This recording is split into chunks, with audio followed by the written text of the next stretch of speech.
Phulbari battalion কর্তৃক মালিকবিহীন ১,৯৮,০০০ টাকা মূল্যমানের মাদকদ্রব্য ও চোরাচালানি মালামাল আটক করা হয়েছে। বিস্তারিত থাকছে দিনাজপুর থেকে মোহাম্মদ ফয়জার রহমানের প্রতিবেদনে।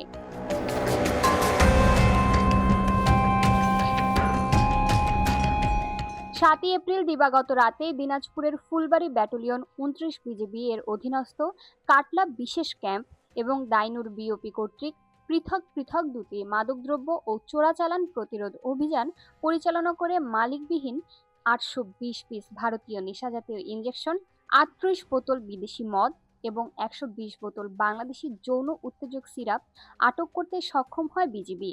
মালিকবিহীন আটককৃত মাদকদ্রব্য ও চোরাচালানি মালামালের সিজার মূল্য ১,৯৮,০০০ টাকা। লেফটেন্যান্ট কর্নেল মোহাম্মদ আরিফুজ্জামান জানান, ভবিষ্যতেও বিজিবি কর্তৃক মাদক ও চোরাচালান প্রতিরোধ অভিযান পরিচালনার মাধ্যমে মাদকদ্রব্য ও চোরাচালানি মালামাল আটক এবং আসামি আটকের কার্যক্রম অব্যাহত থাকবে।